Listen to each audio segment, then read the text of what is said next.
Welcome back to React Native Radio Podcast, brought to you by kindness. We could all use a little extra kindness this holiday season. Episode 183, Debugging React Native Apps.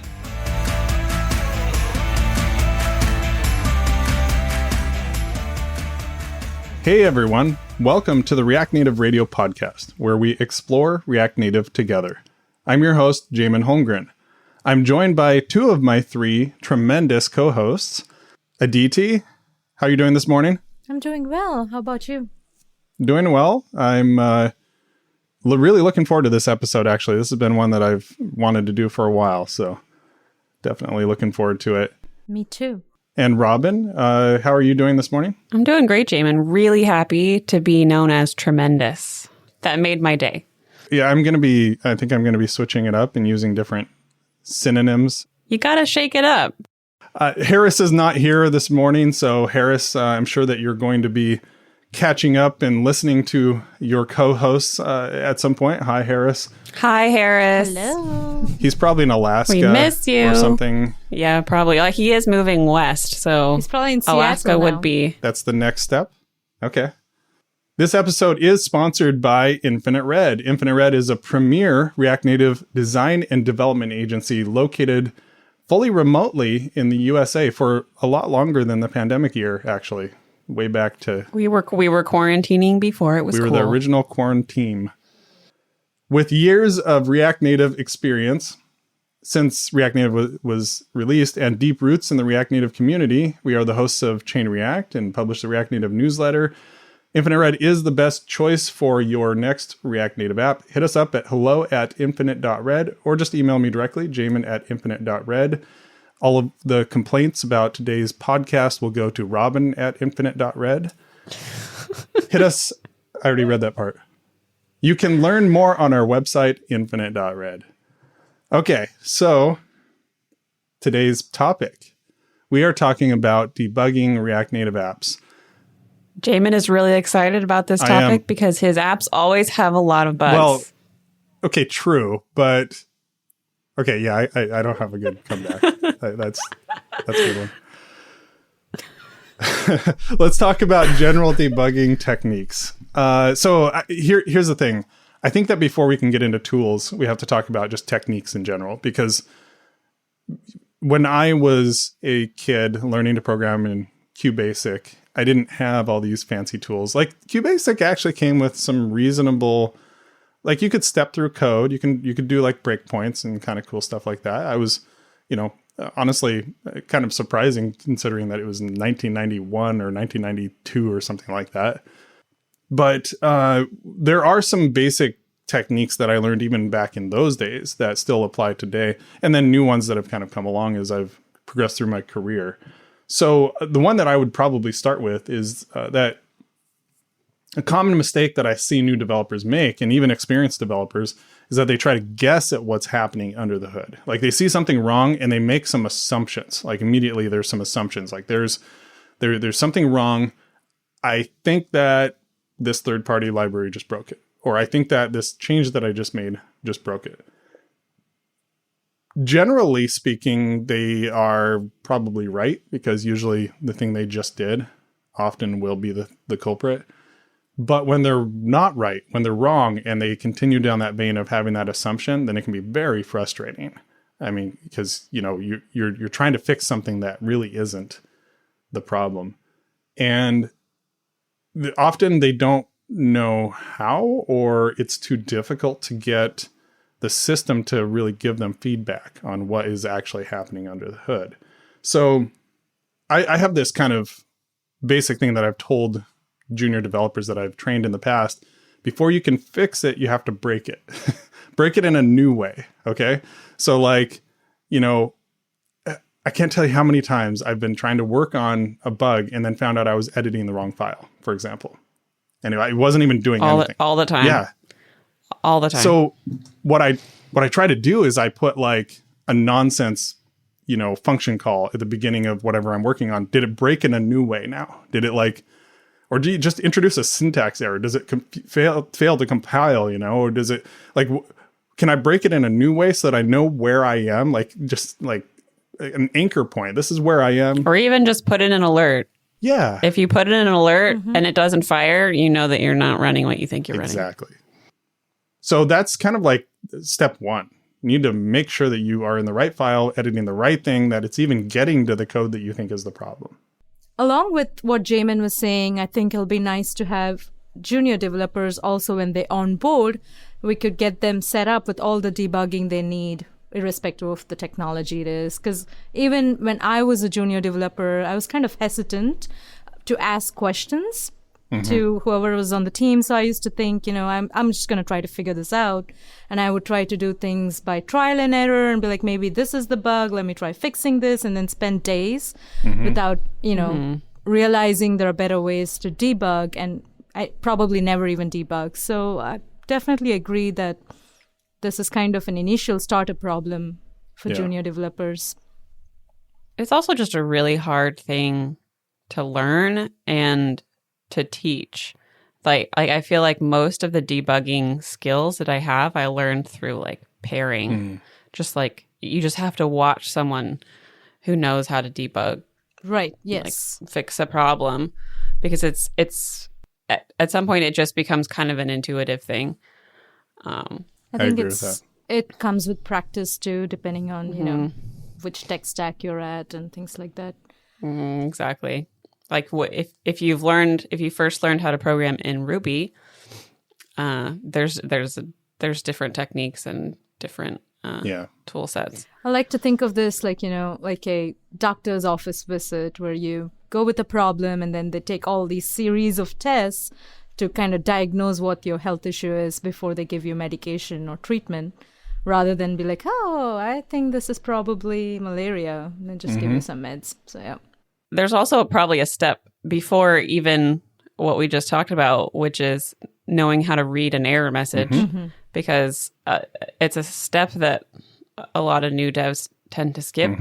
If you know how to read an error message, it can point you exactly to where the issue is, and you might not need to do a ton of bisecting and manual debugging. Yeah, it can be kind of difficult because it is a lot of text usually. There's a huge stack trace. It may be kind of scary. You have to know what you're looking for. Yeah, exactly. Yeah. You kind of have to know where within the stack trace something relevant might be.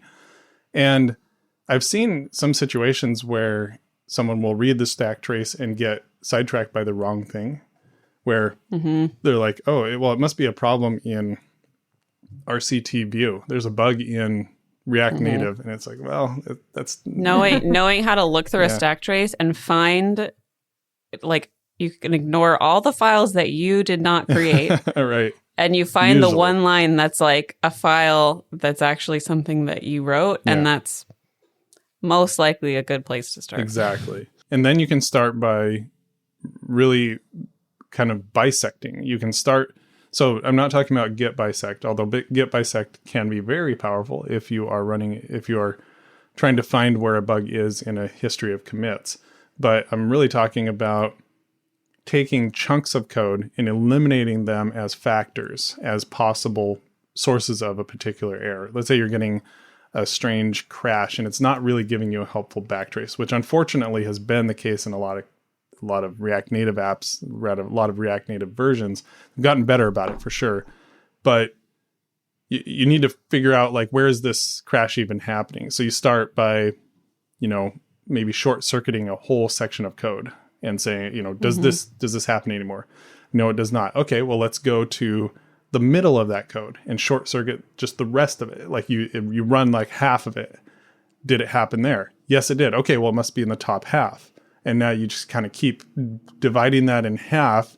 It's 20 questions. You're trying to cut down possibilities until you get to the line of code that's causing the problem. It's basically it's just like a logical technique. It's like trying to guess a number that someone is thinking of in their head. You're like, okay, is it greater than 100? Right. No. Okay, so it's less than 100. You're like, okay, is it greater than or less than 50? It's just sort of logical deduction. You're kind of untangling the layers, one by one, and then reaching, kind of isolating the real problem. Yeah. So I have a tractor story. Let's hear it. Tractor story. So that should be a new segment. Can we make that a new segment? Jamon's tractor stories.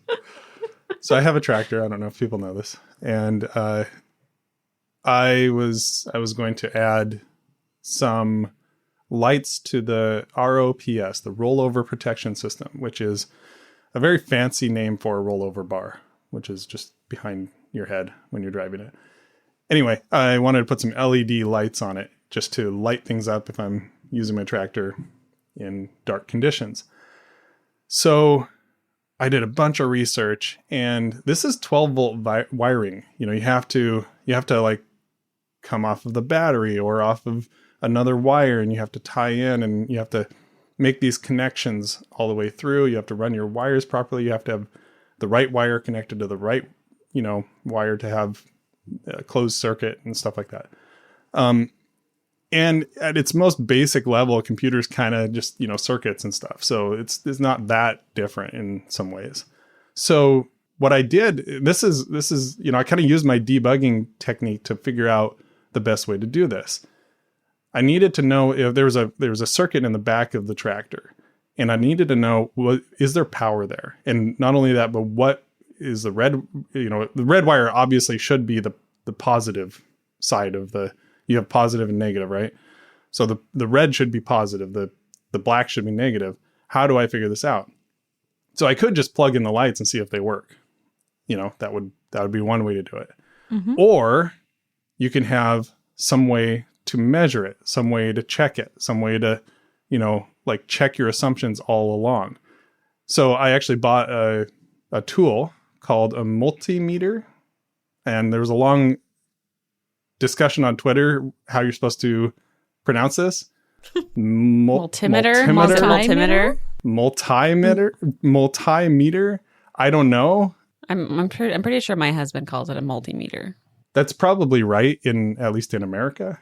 Anyway, it's a machine. You have two wire probes that you can put into. You can contact them with the wires, and then it gives you readings on it.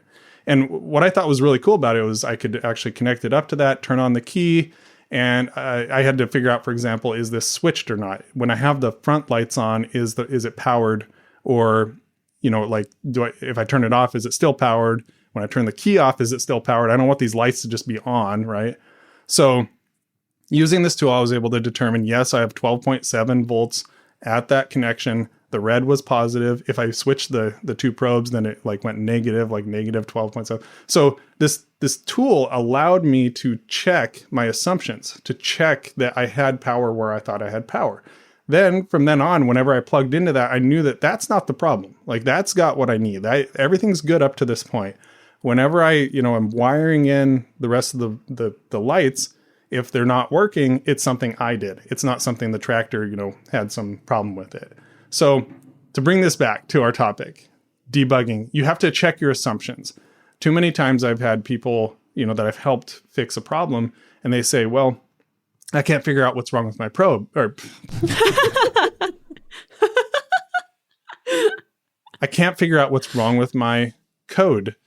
It's every time I make a change, it's not fixing the problem. And I'm like, well, is it even your code that's running? Is it even your code that's causing the problem? Or is it some other code?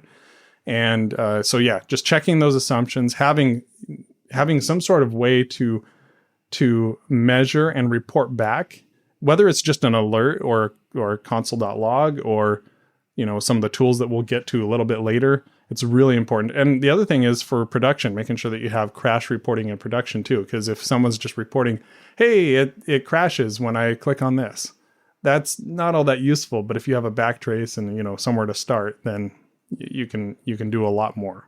Hey, Jamon, can you tell that to my clients who said they didn't have time for us to implement crash reporting? You will spend far more time or just never fix stuff if you don't have crash reporting. Crash reporting is so important. And I can't tell you how many times I've been doing this 15 years now. I've been consulting. I can't tell you how many times it's been like, well, it's going to be kind of a pain to set that up. Well, it's going to be way more of a pain when your customers are telling you that the app's not working and you don't have any way to figure out why. Exactly. So often, like, okay, let's say you're in a situation where you're like, okay, I'm running into this situation where the state of my app is not what I think it should be. I click this button and instead of doing this, it's doing something else. You could just try to like console log your way out of it, or you could set up a tool like React DevTools or Reactatron or Flipper or something like that and get it to tell you what your state is at every step of the way. When you do that, you now have just so much more information about what's happening, and often your assumptions will be wrong. Usually when you're beating your head against the wall, it just means that your assumptions are wrong. By the way, check this out. Got a Kubota hat. Oh my gosh. It's my tractor brand. Nice. Do you have a picture of your tractor framed on your desk too? Good idea. You can put it in front of the picture of your kids. So while we're talking about debugging, general debugging tips, have you heard of the rubber duck debugging method? Mm-hmm. It's my favorite. Explain it though to our listeners at DT. So the rubber duck debugging method is basically you're going to take a rubber duck and go in front of your laptop and explain to the rubber duck, because the rubber duck doesn't know what's going on with your code, line by line, what's going on, and kind of just, explain what the problem is to the duck. And that's considered a pretty efficient technique for debugging code or, fixing bugs in general, because most developers do have a problem in explaining this to a coworker or somebody who doesn't know much about it. And the idea is that when we try to teach a concept to somebody who doesn't know anything about it, like the rubber duck, we would get a better understanding of it. And that could potentially lead us to, figuring out where the issue probably is and gives us a deeper sense of understanding the problem, really. So that method would make you be like, oh yeah, while I'm explaining to the rubber duck, I figured out where my bug was.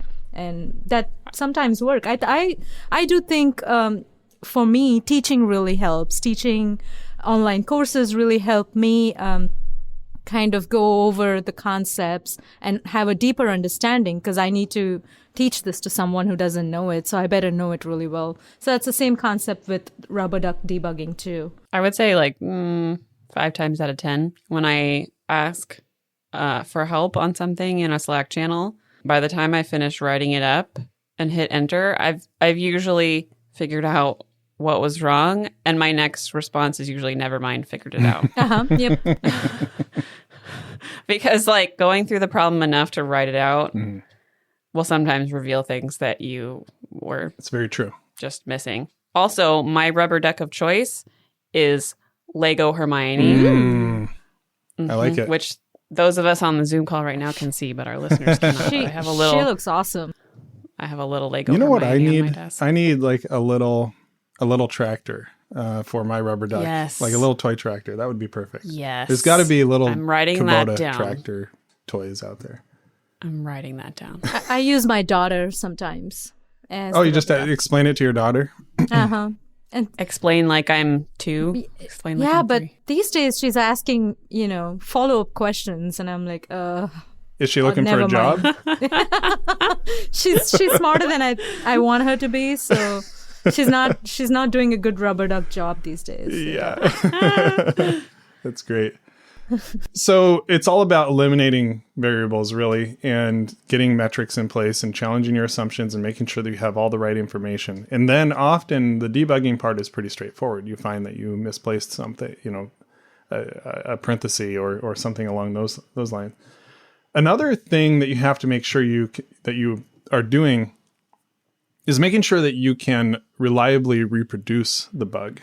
So when you have a bug that only shows up sometimes and you're just not sure and you're just kind of like wildly clicking around your app or you're, tapping around your app, that can be very frustrating as well. So making sure that you document or like very carefully take note of all the steps that it took to get to the error condition, whatever it might be, whether it's a crash or if it's just the wrong state. It's extremely important to make sure that you can reproduce that reliably.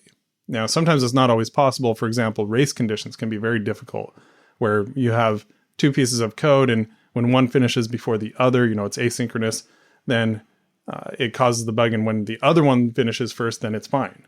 That can be very frustrating. But even in those cases, usually you can get to a state where you can reproduce it somewhat consistently. And when that happens, then you know that it's probably some sort of a race condition. I'd say race conditions are one of my least favorite bugs to encounter. Yeah. Especially when there's an API involved. Yeah, totally. Or like a database involved. Yeah, they can be very frustrating, very difficult to debug. And difficult to resolve too. Yeah. In some Even when you cases. know what's happening. Yeah, exactly.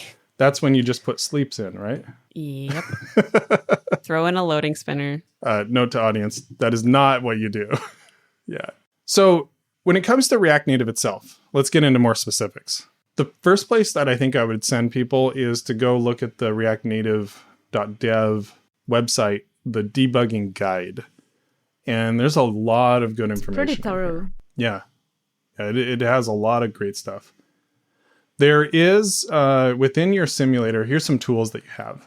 The first thing that they mention is the in-app developer menu. So you have, if you hold, in iOS, if you hit Command D, or if you're an Android, on Mac, you hit Command M, or if you're on Windows or Linux, you hit Control M.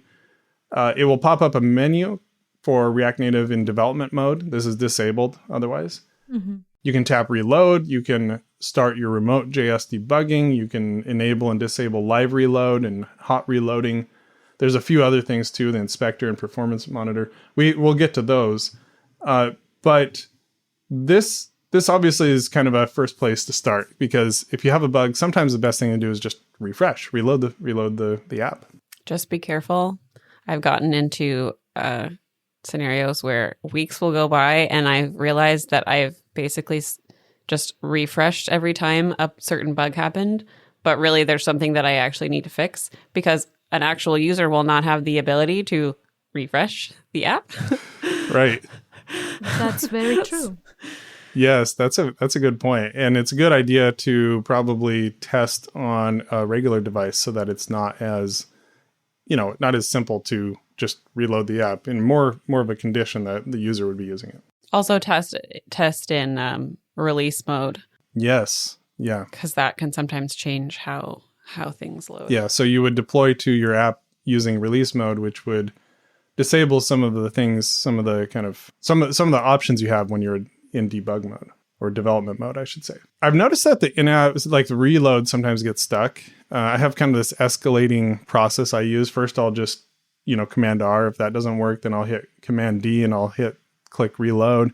And if that doesn't work, then I'll go up to the menu and I'll click Shake Device, which I think opens up. Well, actually, I think on Expo, it opens up the debug menu. Does it also? It's on just vanilla React. It does too? Okay, cool. And so you can hit Shake Device and then hit reload. And if all else fails, then just swipe it away in your simulator. I looked into that a little bit, and I found that there was a specific issue with iOS 13.4 simulators where the input focus kept getting switched so that your keyboard inputs wouldn't trigger the menu. So I've started using iOS 13.3 simulators. Interesting. And I have less of a problem with the menu not opening up. Yeah. Yeah, that does seem to be something that's been around for a while, though. That tends to happen. But yeah, that's good to know. I have to admit, there's some options in this menu that I don't think I've ever used. Yeah. Like what's systrace? I think that actually, and Robin and I were talking in our pre-podcast time, that there are actually in my show prep, I found a lot of tools that we haven't used or don't use fully. I feel like this is a fairly common thing. Like, people don't generally invest probably enough time, and I'll include myself in this, in learning the debugging tools that would make their life so much easier if they just knew them. So, and I agree, like, I open up this in-app developer menu and there are things in there that I don't use very often or at all. And so investing some time in that is pretty good. We're going to go through that list of things. So obviously reloading, remote JS debugging is the next one. And with that, you can use Chrome Chrome developer tools to debug the JavaScript part of your app remotely. It opens a new tab with a localhost website that pops up. And then you can also use React Dev Tools to, kind of inspect the React, the React components within it. Or you could just use React Native Debugger, which does both. And it's kind of like a standalone tool. You install that, and when you have that installed and open and you hit, start remote JS debugging, your React Native debugger is going to open up and basically do the same thing. It's going to have your Chrome. It looks kind of like Chrome. It has your Redux dev tools and everything set up already. It's kind of cool. Yeah, that's a good one. We'll link to that in the show notes. There's a lot of great functionality in there. You can see console logs. You can look at network and performance in your memory, just to kind of learn all of that. It's really cool if you're using Redux, because you can keep, you probably have a ton of stuff on Redux, and you can see like the states diff. So whenever like a state changes, you can hit the diff tab and look at what really changed, and it'll highlight that for you. So it's been really useful. I've used it for a couple of years now and I really love it.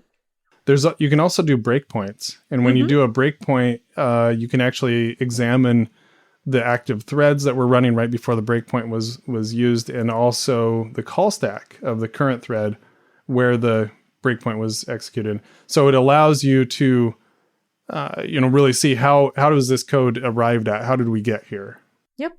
And recently they also added like the Apollo client dev tools. So if you're using like GraphQL, you could use, and with Apollo, you can use these dev tools as well. So it's kind of like an all-in-one box that you can use for React Native debugging. You can use breakpoints in Google Chrome directly. So if you put a breakpoint in, and how actually do you add a breakpoint? You can add your breakpoint within basically your source code. When you open your React Native debugger, you can pull up the source folder and basically go into whichever components or container files you want and add the breakpoint there within the React Native debugger. Got it. So it allows you to just click on the gutter and add the breakpoint there. This is not a tool I've used, so that's pretty cool. Yeah, that would be kind very of just like helpful. what you would do on Chrome, but just neat with everything in a box. Yeah. Yep. And that's very, very helpful. And so that's called React Native Debugger. And you can find, we'll link to that. There's obviously, React Dev Tools. You can inspect React components. You can see the props for the React components. And you can also use, so I'm going to actually talk about Reactotron a bit too. So Reactotron is another similar tool that we make at Infinite Red. It allows you to, it's more focused on state and also timeline. So you can see debugging, logs and you can log out like objects and like browse them and stuff. It shows you actions, like async storage actions, network requests. Yep. State. Yeah, and the state part is pretty cool because you can watch just particular parts of your state and see when they change. You subscribe to them basically. And this can work for Redux. We got Redux sagas. You can use it on MobX state tree as well. It allows you to look at any of your state. You can also save snapshots of state. And so that can be very helpful as well. You can replay snapshots of your state and get into a certain state. You can add custom buttons to Reactotron that allow you to click the button and it runs code in your app. So let's say that you want to have really useful. What do you use it for, Robin? We use it for things like anything you can think of, pretty much. Like if I want to clear the navigation state because like I've added some screens and it's in a funky place. Yeah. Clear the navigation state, clear the store. I use it to open like special debugging screens or open screens that I maybe don't have a path to through the UI yet. Pretty much anything you can do in code, you can have Reactotron do for you. It, yeah. So how do you spell Reactotron? Reactatron is Reactron, or is there an O in there? Oh my gosh. Because when I Googled it, I got R-E-A-C-T. Reactathon, which is a conference. Okay. Reactatron. T-O-T-R-O-N. Reactotron. Yeah. Okay. Yeah, it's actually a little bit of a funky spelling, but yeah, it runs on Windows, it runs on Mac, runs on Linux. It's a Electron app.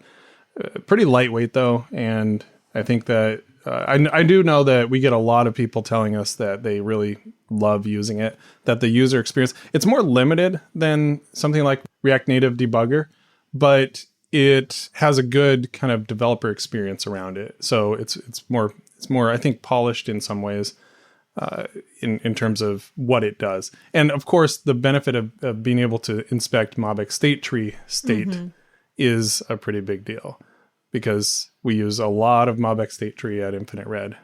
By the way, I don't know if I've announced to the podcast listeners that I've taken over MobX state tree as the primary maintainer, but I did that recently, and I'm building a core team around MobX state tree. We actually had a ton of interest. I have, I think, over 20 people now who are interested in contributing to MobX state tree. So stay tuned for that. We might talk about that more in the future. That is pretty awesome. Yeah, I imagine we'll have an MST dedicated episode. So it could do both MobX state tree and Redux then? Correct. Yeah, it has plugins for both of those things. And you can build your own plugins for other state systems, whether it's unstated or, any of these others. You can build your own plugins. It's pretty straightforward. It's also built into Flipper. So we'll talk about Flipper probably more in a separate episode. Flipper is kind of its own topic in and of itself. Of course, Flipper comes from Facebook, fbflipper.com, I think it is. And or is it Flipper FB? Sorry, I don't know. Google it. It's a desktop app that allows for inspecting more native stuff. Like you can actually, deep dive in. It was actually originally built for non-React Native debugging, and then it has been expanded to allow that. Reactatron is it was, I think, the first plugin released for Flipper. Facebook actually approached us and said, "Hey, would you mind building Reactatron into Flipper as a plugin?" So we did that. So you can get it as a standalone, or you can use it as a plugin in Flipper itself. Either way works really well, and fits in really well with the Flipper ecosystem, because Flipper needed that kind of state management side of things, as well as just better support for logging and stuff. I find the network, like the network request logging, extremely helpful in Reactatron. It's when I'm working with a client who's building an API for us, being able to snapshot the requests that we're making and the responses that we're getting, and I can paste it to them as curl, as JSON, as whatever, and so to see exactly what's going on with the net request is really helpful. Yeah. I would say one thing that Reactatron doesn't do that can sometimes be a big piece of debugging is native logging, and I don't actually know if any of the debugging tools out there really handle native logging. Flipper does. So that's where I think Flipper Flipper plus Reactatron, I think works really well, because Flipper will give you native crashes and native logs. And so, because there's sometimes where you really just need to see the native logs. There's been some crashes where it's crashing before it even gets to the JavaScript layer, and you really don't have any other choice than to peek into Logcat or the Xcode logs. So Flipper also comes with a layout inspector. And that's native layout inspector. So that can be very helpful, especially if you're trying to figure out are we building this in a way that is getting way too nested, kind of for performance reasons, and just other things like that. So how does that differ from the inspector in the React Native debug menu? So the React Native debugger it's inspecting more the React part of it, the JavaScript part of it. Like, you have your components and what props are being passed in and whatnot, where Flipper is inspecting the actual what's rendered, the actual native views. So having both is, honestly, I would use all these tools. I would have all of these tools at my disposal. I would learn them all, have them all available. Reactatron is free. So is Flipper. So is React Native Debugger. So Flipper, is it available? I guess it's in the latest version, right? You have to be on 0.63, is that right? Yes, that's correct. That's you have to be on is it 6.3 that requires it? I thought it was 6.2. 6.2 point something. I don't know. It has to be, I guess Flipper. Yes, 0.62. 0.62. Okay, perfect. And so you do need to be on a relatively recent React Native version in order to use it. But if you can, I would definitely have it and then have Reactatron inside of it as a plugin or as a standalone app if you prefer it that way. And if you're in 6.3, I guess, or even 6.2, the other cool thing you can use is Logbox for basically console logging alternative for React Native. It's kind of a neat display that you have, which has a red box and a yellow box, and you're going to display your console logs you can see it on your emulator. And if you don't want to see any of it, you can always ignore it, but it's kind of nice where while you're debugging, you can add all these logs and it's going to basically alert you with everything that you need to know from the log. There were a lot of people that worked on that. I want to shout out to Rick Hanlon, who has done a lot of the work on it, including kind of designing, better errors around this. But yeah, Logbox has been fantastic since it came out.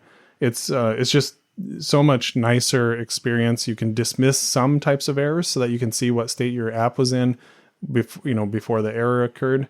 Some errors like syntax errors you can't dismiss, obviously, because it didn't build anything behind it.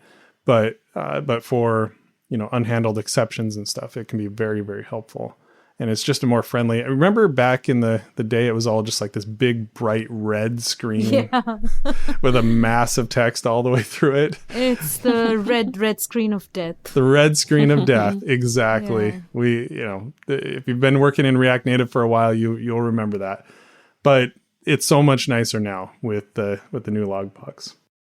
Speaking of native logs, you can also see them in the terminal if you do npx react-native and then log-iOS or log-android, and those will show up in your terminal. So if you don't have access, if you don't have Flipper, you can still run those and see what the native logs are.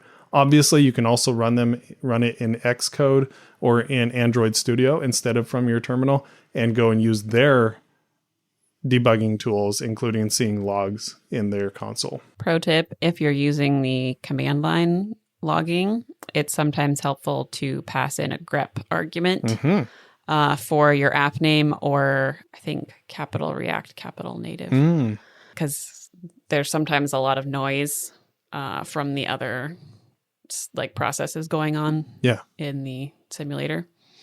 So you may be helpful to use grep to filter down what you're looking at. This is one thing that I found quite frustrating from a lot of libraries is they tend to just spawn tons and tons of warnings and errors and random stuff that doesn't actually affect anything. It's not anything we can affect at the moment. Maybe it's some problem internally to React Native or some problem otherwise. The signal to noise ratio is just so bad sometimes. Deprecation warning. Deprecation warnings that you can't change. The other thing to note is having too many console.logs would hit your performance. So make sure that while you're debugging, you have them, and then you can have a setting where you turn off all the console.logs so you don't send that to prod, because that's going to slow your performance. Definitely. That's a big one. I'd like to move into the React Native inspector itself. So in the menu, the developer menu that pops up on the device itself, you have a few different options, and one is the React Native inspector. It's actually an on-device or on-simulator inspector, and allows you to inspect items you can tap on items in your view and see information about them. So that can be very helpful. Have you two used that inspector at all? Yeah, I use it all the time. All the time. Because that's the easiest spot for especially UI related, styling related stuff. When my emulator is turned on, if I know there's something off with the padding, something doesn't look right, I just go in there and it's going to list out all your styling information. It would tell you what's the margin, font size, color, everything. And it even has some kind of a small like a picture where it'll show you the measurements of that specific element. Yeah. And that's really It useful. can be really too. helpful. So for UI related stuff, I use it all the time. Very cool. Figure out if you've got Flex 1 on something that you didn't expect. Yep. Yeah. Also, tried and true, don't be afraid to use border color red, border width 1. I love it. Old school debugging. I love Old school. it. Where is this box? Maybe it's not even. Where's this I've box? had situations It's where not even there. it's just collapsed. Like it's just not even there. Exactly. Yeah. Yeah, I definitely like it because it's easier than going into your style sheet and looking for the style. Right. So you just, this is just faster and easier. Yeah, really. I mean, I'm going to come back to this again, but I see this too often with new developers. They try the trial and error far too much, and they don't just go in and like find out what exactly is going on before they start doing that. So having these tools available and being able to get a complete picture of what's happening, like a mental model of what's happening, is so, so important to debugging. You're going to beat your head against the wall for 3 days versus, get the tools in place and be ready to go in 3 hours. Yep. I mean, at the end of the day, and this is actually one of the reasons I got into this profession and enjoy coding so much, is that computers don't do anything of their own accord. Like everything that they're doing has a logical reason behind it. You just have to find it. Talking about performance. So performance issues are bugs as well. And there are some tools in place. During show prep, I found an amazing article by Louis Zavadsky, I think. I'm sorry if I didn't say that correctly. On blog.bam.tech. It is about debugging React Native performance issues. It actually was, I think it came out in September, so it's fairly recent. Did a great job with this. He goes through reproducing the error, reproducing the issue, and using thread profilers on the device to see, are we getting RAM issues? What UI FPS are we hitting, etc. As not just UI, but also the JavaScript thread as well. You want to be hitting 60 FPS, right? Profiling JavaScript, timing, debugger, like looking through the tree of JavaScript calls. It's not like a super long article, but it has lots of screenshots and it has a lot of information. It also talks about Flipper and how it can help you. So definitely check that out and read that for performance help. There's also a perf monitor in the simulator itself, and he talks about that. So that is, I think, a good place to start. What other tips for performance debugging do you have? Well, to be quite honest, Jamon, I think performance is one of those things that a lot of us, even experienced developers, tend to put like last priority. Yeah. It's really easy to say, well, it's working. It's just slow. Yeah. Just like me. With performance, I think debugging kind of is, I don't know if that's the right word. I guess you do profiling. And I would do like checks like, okay, is Hermes turned on? Do we have that in this project? If not, do it. And then we would look at simple things like if you have these large lists, are you using the right component? Are you using section list or flat list? Right. Are you using keys within your views for list items? So it's more like a code check. And then I would make sure there's no like console logs just flooding the code base. So just kind of like the checklist. I don't know if you recall, we talked with Gant the other day about the checklist before you go into prod with a React Native app, and that addresses some of these performance checklists as well. So I would do that quite often, and that usually helps. But if we're seeing like specific issues, there's also things like with the animations, we need to make sure in React Native you're using the native thread rather than like the JavaScript thread. Right. There's just a bunch of things I check off, and that usually helps. But yeah. I think that performance is going to be probably a full episode in and of itself. To be honest, there's a lot to go over with that. Maybe we could get someone on the program who has some good experience around this and Right. interview them. But really good information there, DT. There's a ton more resources that I found while I was doing show prep for this show, but I think that we can probably call that a wrap. That was definitely, there's a lot more to debugging, of course. I actually consider debugging to be one of my probably strongest parts of my skill set. Probably a big piece of that was, like that whole QBasic days. I didn't have Stack Overflow. I didn't even have the internet. I couldn't go look it up. I had to figure it out myself. So if I wanted to finish whatever it was just trial and error. A lot of old school debugging techniques came out of that for me. And just the importance of knowing, like, am I in the right spot? Am I even editing the right file? Are my assumptions correct? Really, really helped me further on. Then from there, just learning the tools and learning what tools are available, how they work, how to implement them. You can go as far as diving into memory issues and memory leaks. There's so much more to this topic, but I think that's a pretty good stopping point there. Yep. Okay, now we come to the part of the program where we talk about weird bugs. Does anybody have a weird bug? We have a weird bug. It's actually one of those bugs that we have kind of found ways around, but haven't totally pinpointed how to avoid it. But this is on our project we're working on right now that uses a mono repo to do web and mobile with some shared code. One of the challenges with that is we keep running into circular dependency issues. Mm-hmm. How that shows up in MobX state tree is we once in a while will get this really vague error which says expected MobX state tree type as argument 1 got undefined instead. Mm-hmm. On a line of code that usually works. Pretty straightforward. We're passing a model as a type. Yeah. Should work. Every once in a while we get this really cryptic vague error. Well, we're pretty sure it's happening because of circular dependencies, which means when a file is importing something from another file, but then that file also is importing something from the first file. Mm-hmm. And sometimes it can happen in kind of a roundabout way through like a chain of imports and exports. It isn't always just one file to one file. So it can be kind of hard to find. Mm-hmm. But apparently this is what MobX state tree does when you have a circular dependency. It'll just be undefined.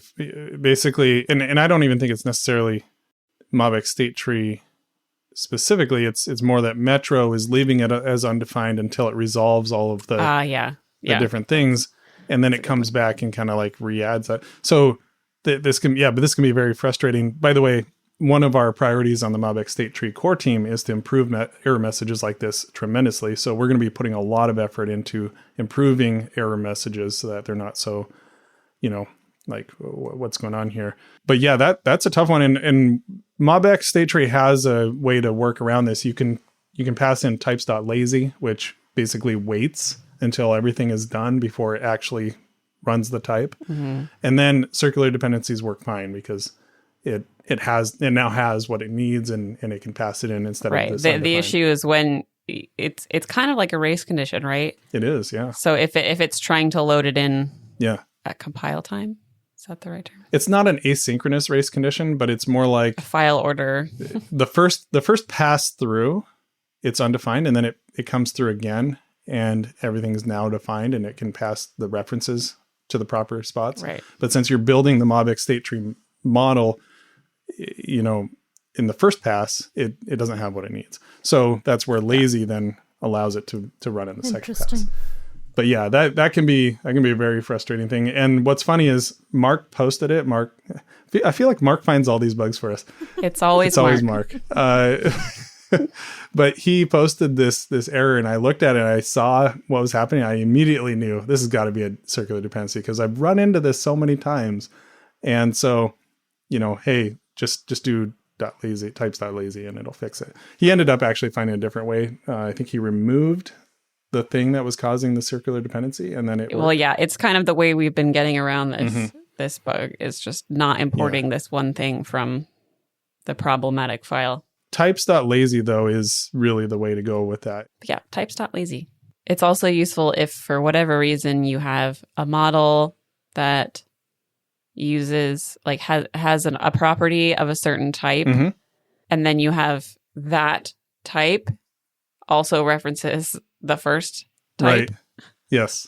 So like, yeah, if you have a user model and each user has a list of friends, and then you have a friend model that has a list of users, something like that, where you're importing two things exactly from each other. Types.lazy. There you go. Yeah, because then it will wait on defining one of those relationships until both are defined. Very cool. All right, where can people find you online to have you solve all of their debugging problems for them? Aditi, where can people find you? They can find me at Aditi Ravi on Twitter. And Perfect. I think another strategy that works with debugging is if you're really stuck, you don't know what's going on, just walk away. Walk away, that's go a good for a point. walk, and, drink some tea or whatever you like and come back. And usually that really helps. That's a really good point. We should have mentioned that earlier. I totally agree. Sometimes just even sleeping on you sleep and your brain kind of sorts things out and you wake up with the answer in your mind. Absolutely. Robin, where can people find you on Twitter? I'm at Robin_Hines with an E at the end. Perfect.